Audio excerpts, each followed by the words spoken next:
if you have crappy data, you're going to have crappy AI, right? So that's a lot of companies I know are trying to move fast with AI, but their data really is not a good place. So because we had a good data foundation, it allowed us to really take advantage of a lot of the innovation that was coming from AI and GenAI and eventually agentic AI.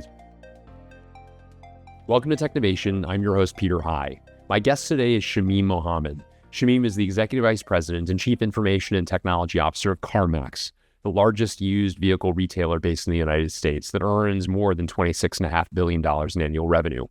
Shamim's been with the company for more than 12 and a half years. He took on the CIO role nearly 11 years ago and added the CTO role to his responsibilities 6.5 years ago. Across his journey, he's helped CarMax become a digital-first company. He was one of the earliest to implement a product operating model, and he was also among the earliest adopters of generative AI. I look forward to hearing more about the progress he and his team continue to drive for the company and its customers. Shamim is also a board member at UNFI for more than 3 years, joining an elite group of tech and digital chiefs who've joined the boards of publicly traded companies. Shamim, welcome back to Technovation. It's great to speak with you today.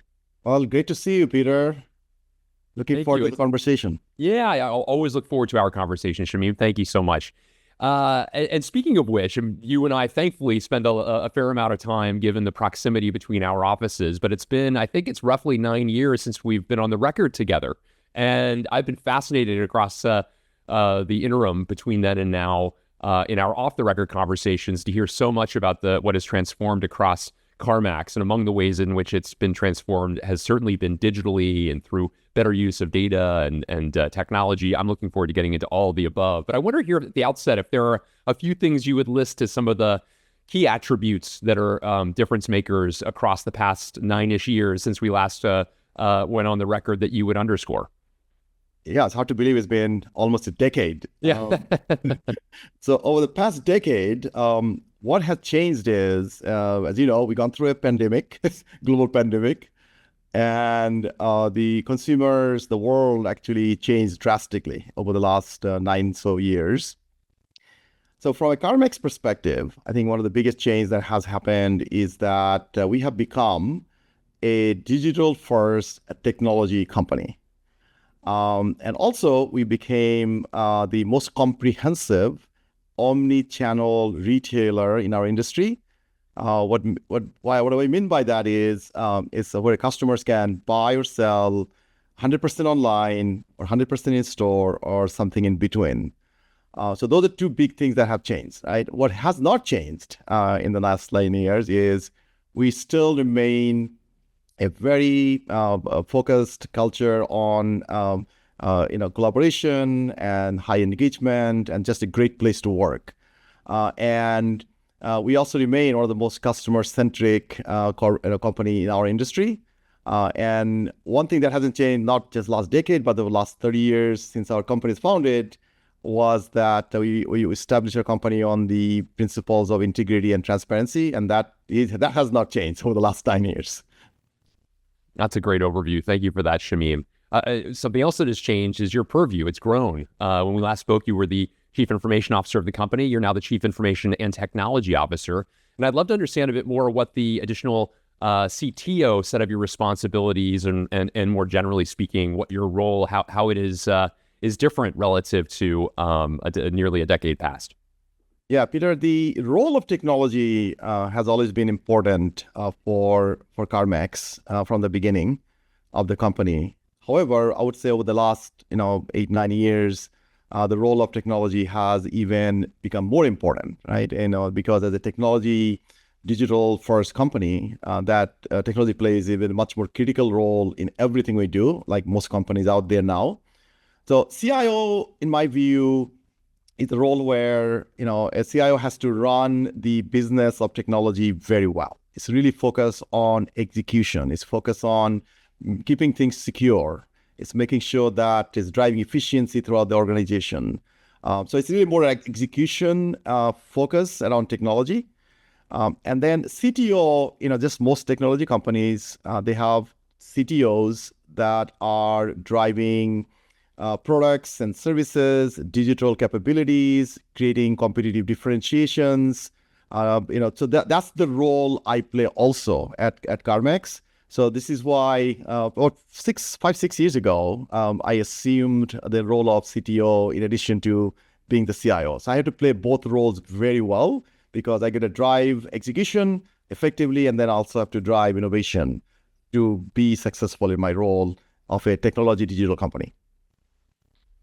To what extent, Shamim, did that suggest a change of your team? Given your growth of Purview, certainly, of course, some members of the team, or at least the roles associated with them, the reports that the titles that reports of yours might have probably are the same. But I'd imagine something has changed as well. How would you typify some of the org changes relative to your own personal Purview changes? Yeah, the org has evolved, Peter, quite a bit since we last interviewed together 9 years ago. I mean, grown exponentially. The digital talent, the data talent, the AI talent, just the overall, the engineering talent that's driving a lot of this innovative products and solutions for our industry, for our customers, that has grown significantly.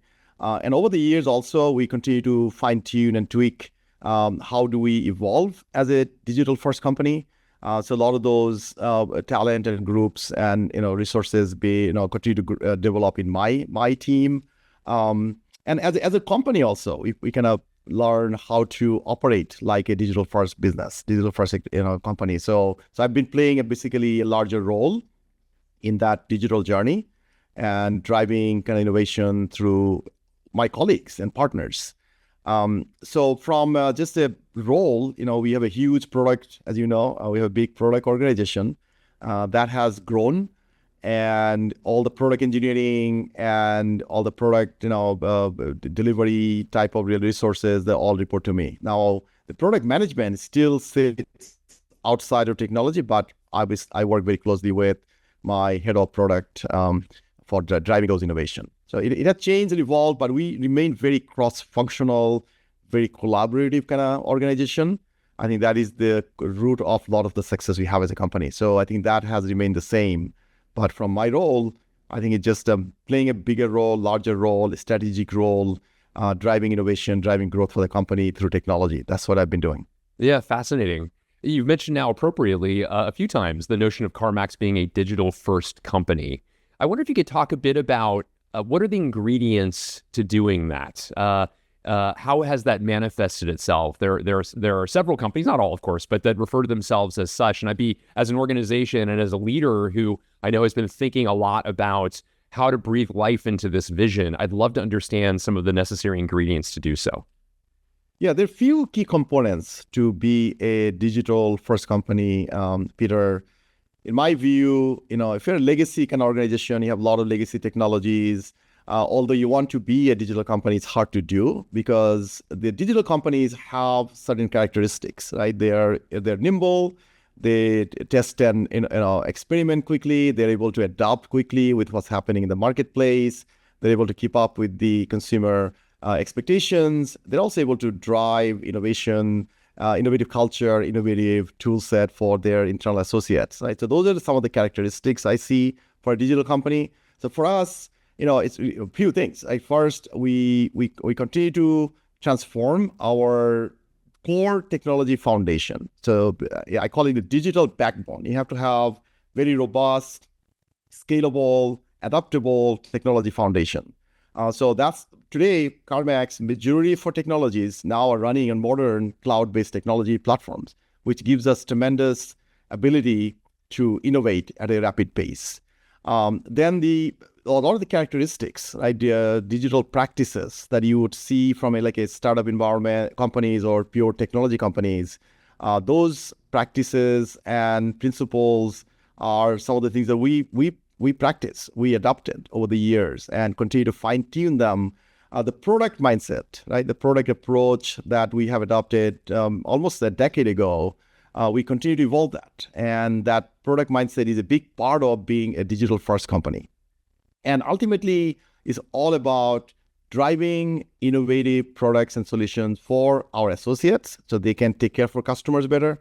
And also for our customers so that they have the best, most innovative tools so they can interact with CarMax in the best possible way.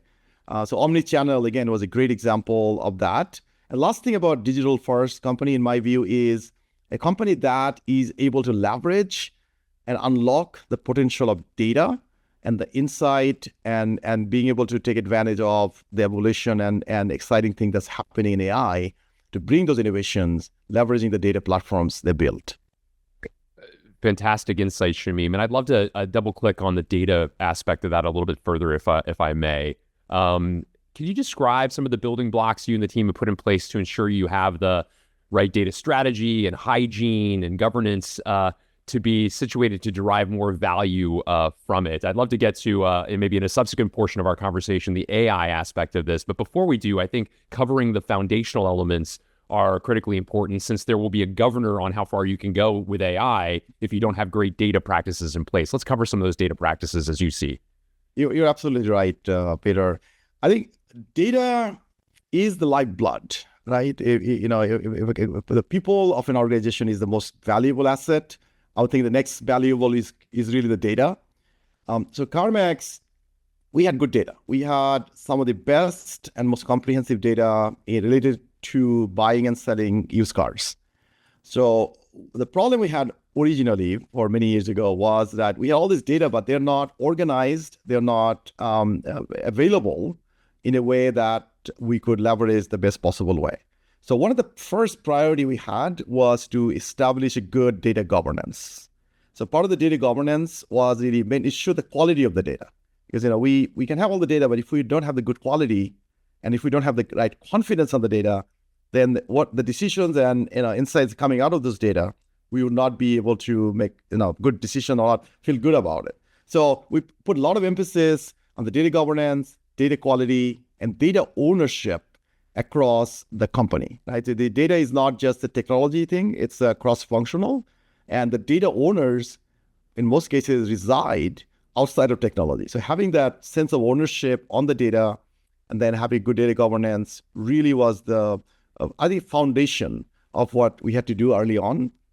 So once we got that established, the next thing we really focused a lot on making sure the data is available and we have the right technology to manage those data elements, manage the data, and make sure those data is available across the company. So we put a very strong, actually a startup company, but now it's done really well.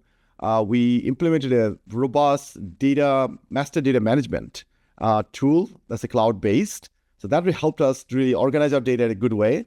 And then, we moved, we platform our main data warehouse. We moved things in the cloud. So all those things helped us to provide the scale and this really strong analytical capability without being constrained by the capacity of the technology, right? So that really helped us from a tool and technology perspective. The last thing I would say is talent.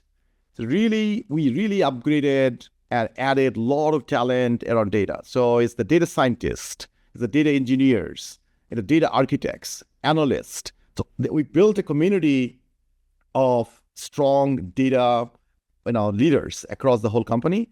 And that really also helped us drive. So now we have the quality of the data, we have a good technology to drive the data, and then we have great talent that is really driving a lot of the innovation on the data platforms we built. Very well articulated, Shamim. Thank you so much for walking me through the steps of that process. Let's now talk about then taking advantage of the foundation that you've laid. You mentioned a bit earlier the power of artificial intelligence, and I know something that you and the team have been working with for quite some time now. And talk a bit about where how you think about, maybe we talk about analytical, more traditional artificial intelligence and generative AI in two different buckets. Maybe we begin with the former, if you don't mind. Talk a bit about the institutionalization of artificial intelligence, again, based upon the great foundation that you and the team have laid from a data perspective. How have you been leveraging that? Yeah, so Peter, as you mentioned, or as you know, the good AI needs good data. So if you have crappy data, you're gonna have crappy AI, right? So that's a lot of companies I know are trying to move fast with AI, but their data really is not a good place. So I would say that because we had a good data foundation, it allowed us to really take advantage of a lot of the innovation that was coming from AI. and GenAI, and eventually agentic AI is what I'm most excited about. And I'm sure we'll have some time to talk about that. Our early days, we focus a lot on just the AI and machine learning. And those efforts were focused on just improving a lot of the operational processes and really providing a good experience for our customers. For example, I think we might have talked about this before. We used machine learning algorithms based on the data to build a nice recommendation engine where customers are shopping for cars. So it really made the car buying process simpler and a little bit more easier for our customers as they're shopping.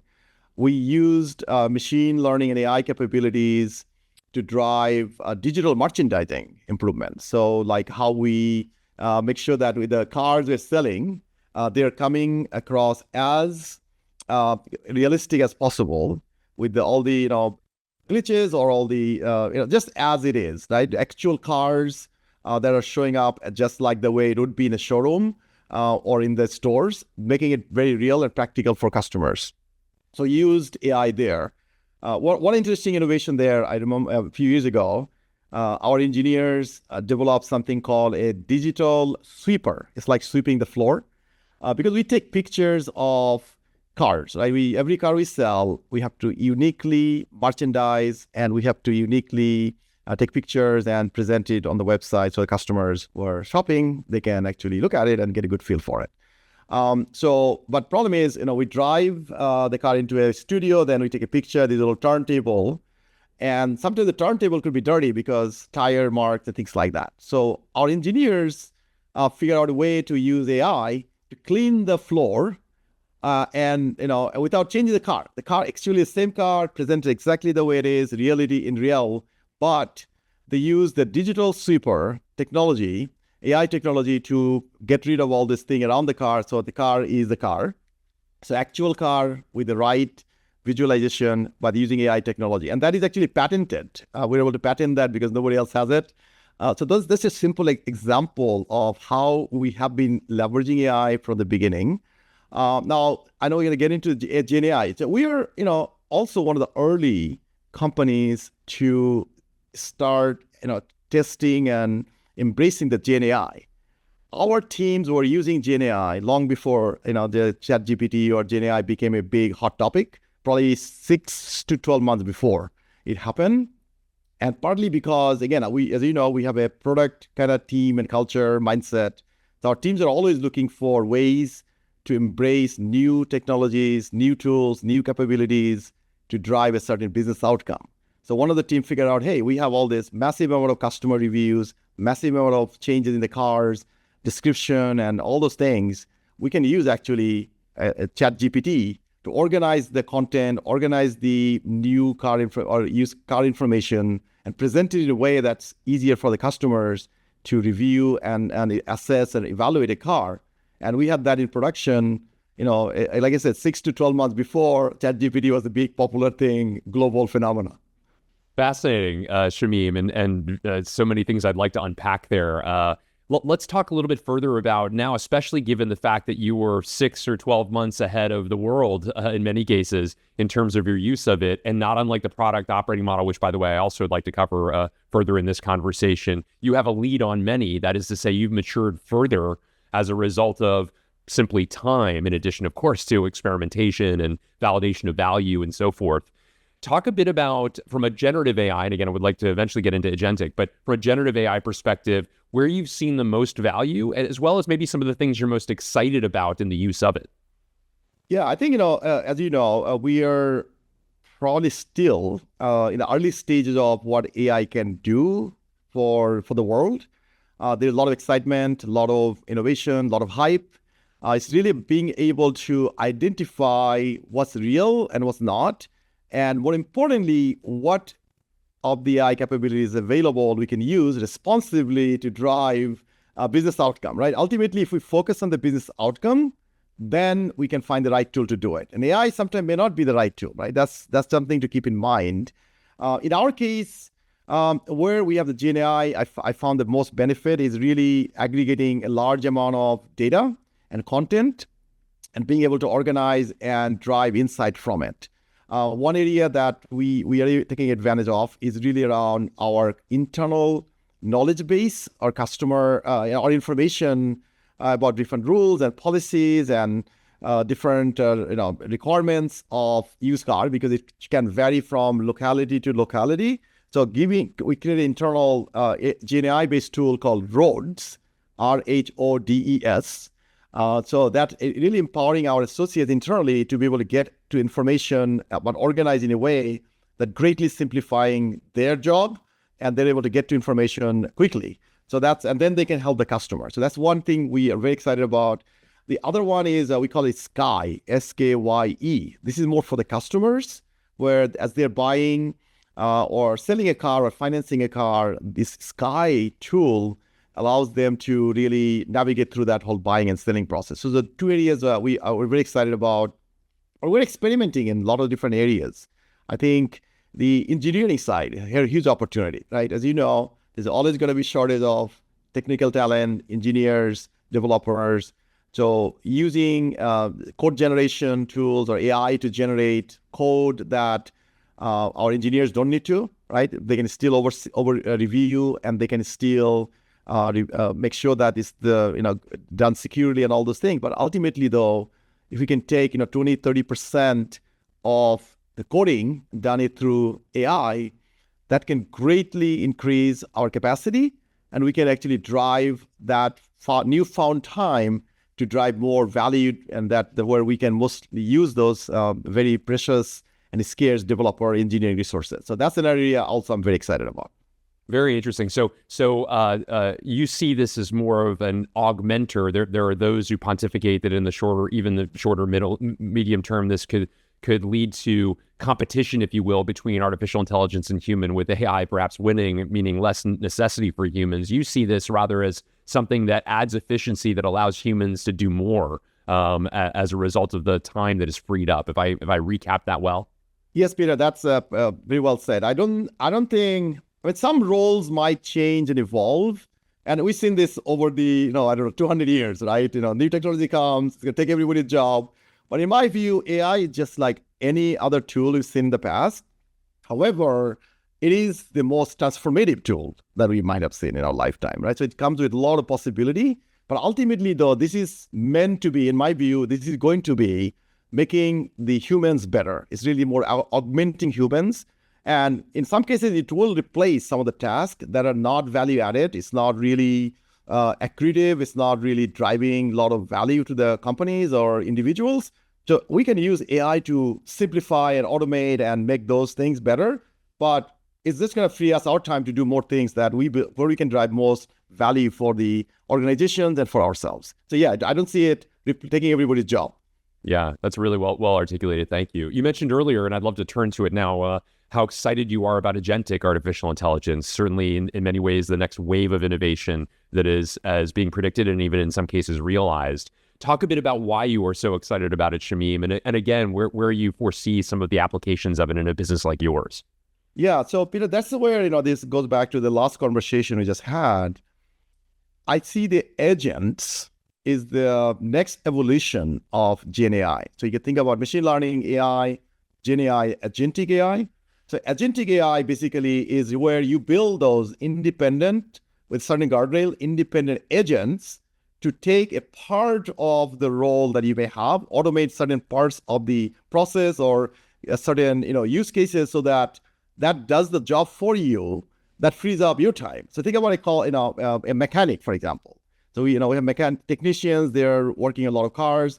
So if we have an AI agent that's helping them, making them better and smarter in terms of how to repair or recondition a car, that could be one example.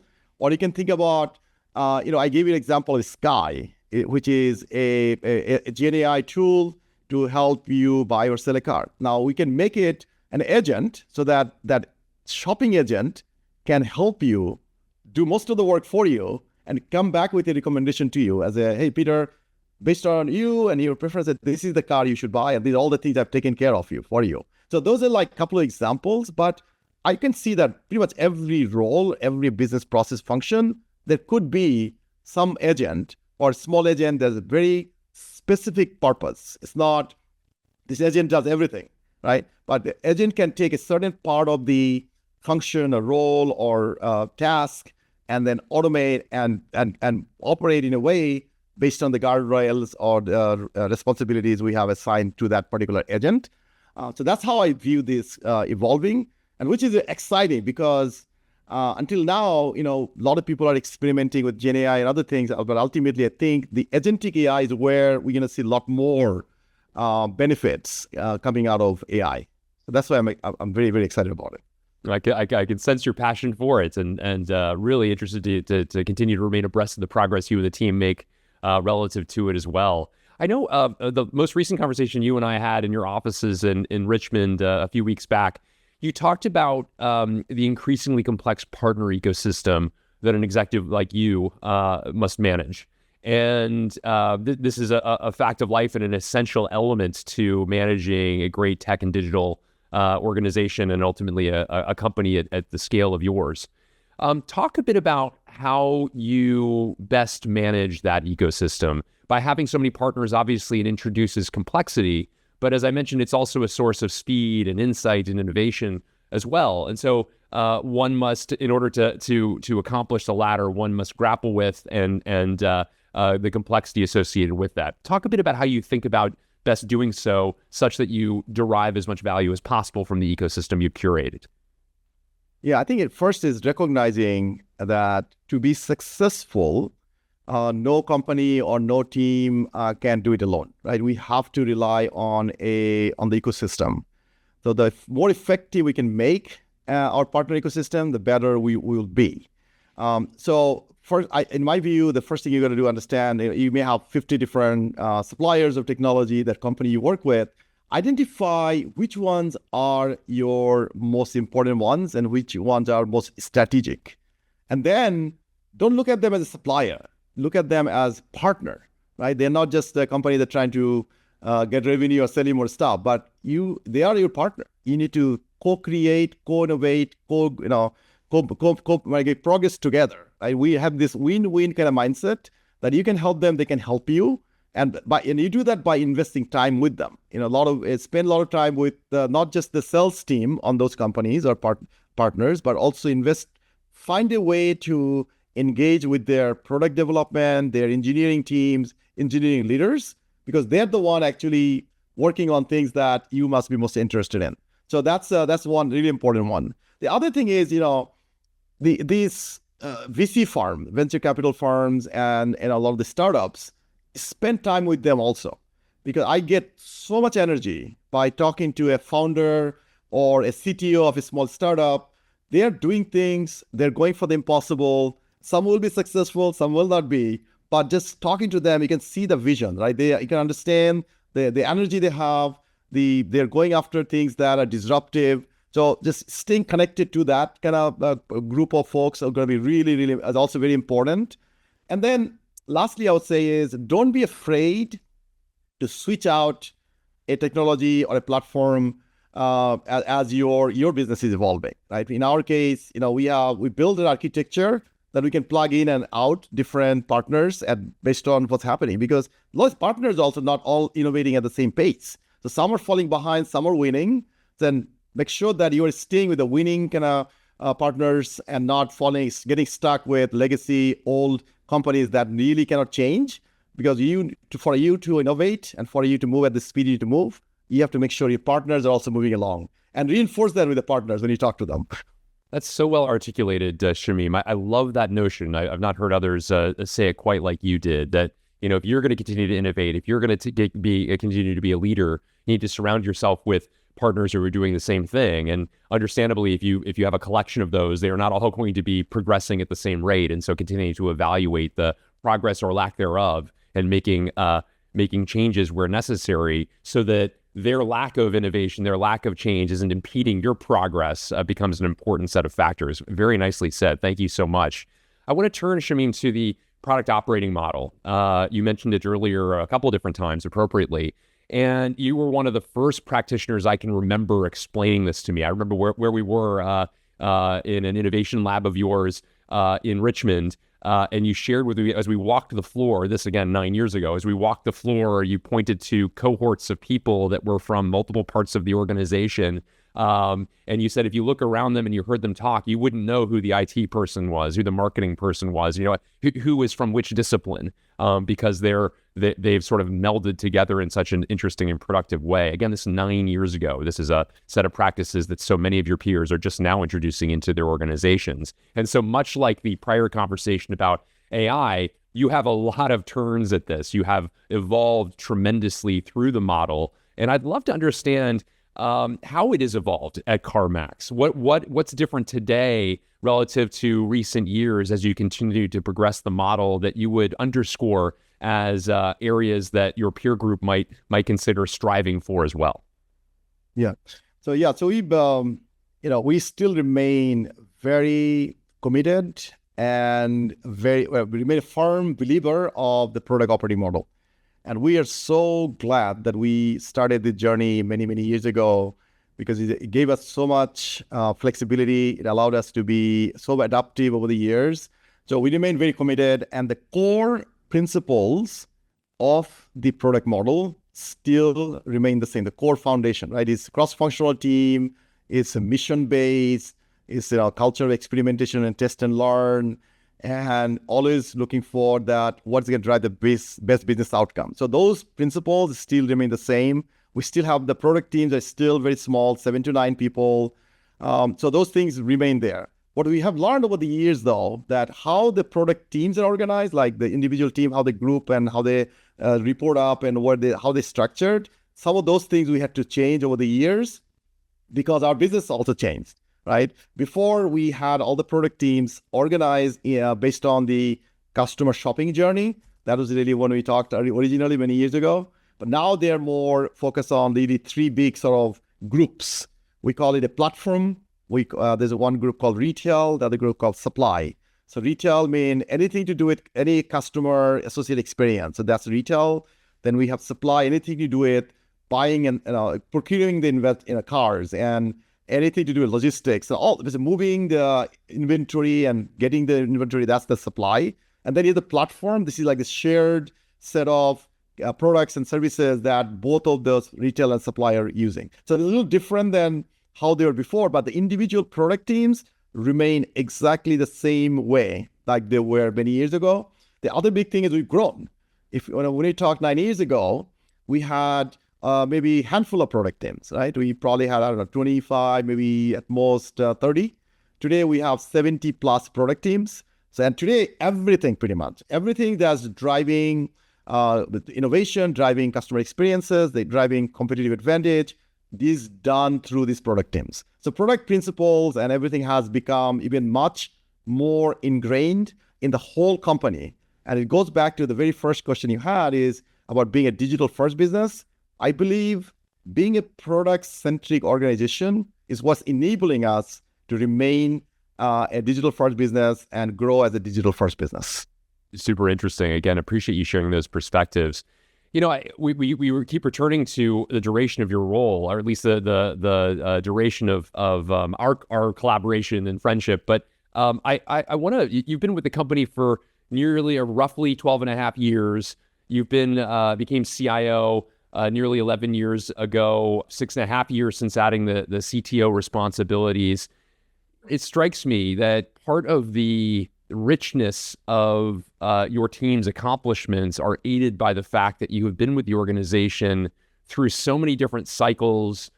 You have introduced technology that has been state-of-the-art, seen it through all the way to the point of retiring it in your setting, and then replacing it with the next facet of technology that is state-of-the-art. You have had, as time has gone on, a long-term set of a long-term perspective to the decisions that you have made, different from peers of yours that stay 2 years here, a year and a half there, 2 years there, et cetera. You have seen so much within the setting, even of course as your responsibilities have grown. So it's not the same job as we've highlighted across this entire duration. But I wonder, in addition to all the exciting things you've talked about, in addition to, of course, the expansion of your responsibilities, which I have to imagine adds a degree of newness and freshness and added excitement as that has happened.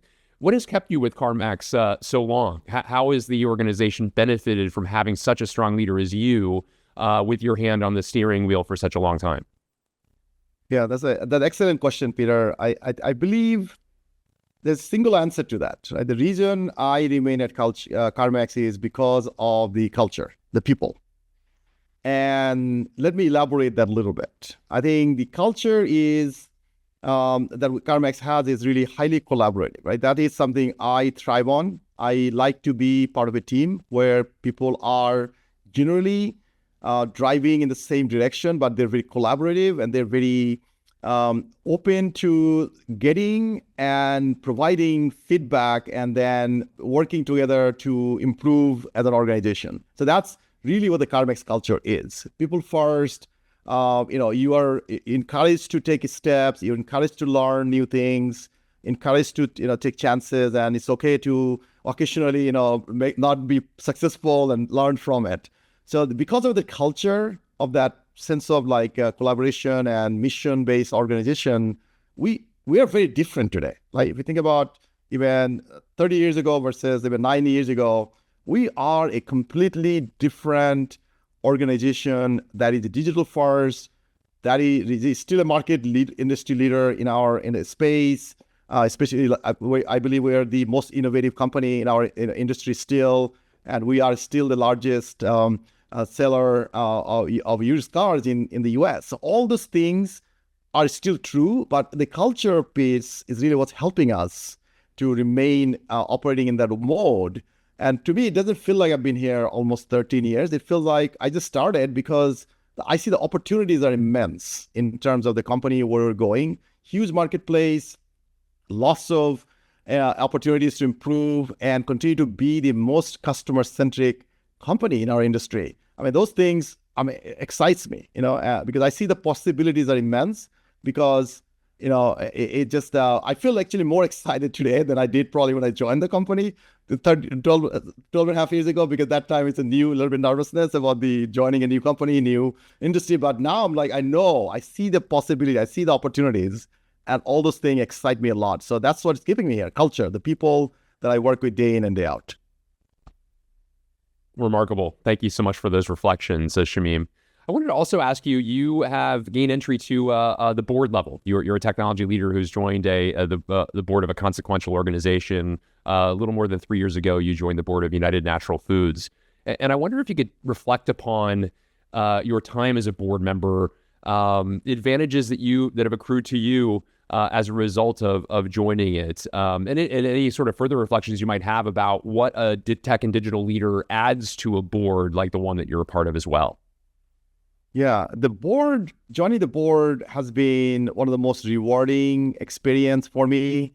One of the things that drives me is the ability to learn and make an impact, right? And I've been with CarMax for a while, and I know our business very well, and still very exciting changes happening in our business, and those are great. However, being on a board of a company which is completely different industry, very complex business, very large business, has given me the opportunity to learn even more. It's challenging me to think a little bit differently. So it's benefiting in two ways. One, I'm learning things from the other board and other business and with other board members. They're amazing board members, learning from them that I can bring back to CarMax. At the same time, all my experience at CarMax and before, I'm able to add and bring to the boardroom at the other company. So this is it's benefiting both organizations. Because I'm the common element in both of them. The reason it's important and the reason I believe I was selected to be on this, I have the opportunity to be on this board, is because of my digital experience and transformational experience. Every company, right? Every company that wants to remain relevant, wants to drive shareholder value, they must depend on technology, right? This is so important now than ever. So having a digital leader on the board makes it a little bit easier to have the right conversation about technology, about innovation, and driving competitive differentiation through technology. The other element I think is important also, the operational risk. A lot of the risk may come from technology. It could be cyber risk, it could be business continuity risk. So as a CIO sort of role in my CarMax, that's the things I'm very focused on. So I'm able to bring that perspective, experience, and help the other board members who may not be as digitally savvy to bring that, just elevate the overall digital competency in the boardroom. So I believe that, and I strongly believe that all boards should have very strong digital leadership, because most of the disruptions in any industry is coming from the digital. So not having the digital competency at the right level could be dangerous for any company. Nicely said. Thank you so much. I want to also ask you, Shamim, we talked about numerous trends through this conversation, certainly, and areas that excite you, areas you and the team are investing in. You mentioned that part of the culture of CarMax, in fact, is one of experimentation, of leaning towards trends as they emerge, teasing them out a little bit, understanding the application or lack thereof to an organization like yours, and potentially helping drive better outcomes, reach a destination intended by the strategy more readily, et cetera. I wonder, are there additional trends beyond the ones we've covered that excite you as you look to the future? So, Peter, one thing, what I told you 90 years ago is still very relevant, which is the most important thing we all should be doing is positioning our companies for rapid change. I mean, that is probably more true today than it was 90 years ago. So very focused on improving the organizational agility through tools and processes and technology. That's something has to happen. Now, once a company feels like it's fairly nimble, then they can start tackling some of the big things, like new things are coming out. Especially agentic AI, to me, is the next game changer for our world, actually. So the AI, GenAI, great, but it's the agentic AI is where the true value of the AI we're going to see. Because a lot of companies have not seen the results from GenAI just because it's still kind of experimentation. But agentic AI is where I believe we'll see a lot of value across the board. That's a little bit more practical and a little bit more usable as it relates to driving business outcomes. So that's what I'm most excited about, besides keeping our business nimble. I mean, that is really a priority for me still. Wonderful. Yeah, Shamim, I a reference to 9 years ago and the remarkable insight you provided, which I also highlighted in my most recent book, Getting to Nimble, this insight that you offered, which was very inspiring for me, about the necessity to make sure that, I think the way I'm paraphrasing, but the trend in 2 years or 3 years that may be most important might be something unknowable today, and therefore, setting up a nimble organization to be able to seize those opportunities becomes that much more important. So really appreciate you, the insights you provided there, in addition to some of the more specifics of areas that you're excited about investing in. Well, speaking about things you read, in addition to things you watch and listen to, I wonder anything you've recently read or watched and or listened to that you would recommend to peers. Absolutely, Peter. One of the book I still refer to is the book by Peter High called Getting to Nimble. I highly recommend it. I was speaking at a conference just a couple of weeks ago in Texas. I actually bought few copies of Getting to Nimble. I gave it to the audience and they loved it, because I think people just forget sometimes how important it is they're chasing the new technology, new tools, but they forget that there's some basic things, the framework you provide very nicely in the book is really people need to pay attention to, and they can be so much better if they focus on some of those elements. So I definitely recommend that book. The other book that I like by another Peter, his name is Peter Weil, and some friends from MIT, they wrote a book called Future Ready. It's a good complement to your book, Getting to Nimble. So I would recommend Future Ready by Peter Weil and a few folks from MIT. I think it's published by Harvard Press. And the last book that I actually have bought a bunch of copies and gave it to a lot of my leaders to read, it's a book called Think Like a Rocket Scientist by an author named Ozan Varol, Varol. And he himself was a rocket scientist, but he's got some principles in the book that's really great. I mean, I was excited to see those articulated in that way, because it talks about embracing uncertainty, launch and iterate, moonshot thinking. Some of those things are, I think, really all leaders can benefit from. So those are the three books I would recommend to anyone in a CIO, CTO role or any leadership role. Thank you so much, Shamim. Thank you for including mine there, but also thank you so much for the other ones. I'm a big fan of Peter Weil's book, and I'll look forward to checking out the Think Like a Rocket Scientist as well. Very, very interesting. Well, as always, Shamim, what a pleasure it is to speak with you, to hear more about the evolution of what 9 years ago was a remarkable organization, all the more so under your steady leadership at CarMax. Wonderful to hear more about how the organization continues to evolve, to innovate, as well as some of the areas that you're most excited about as you look to the future. Thank you, as always, for a stimulating conversation, Shamim.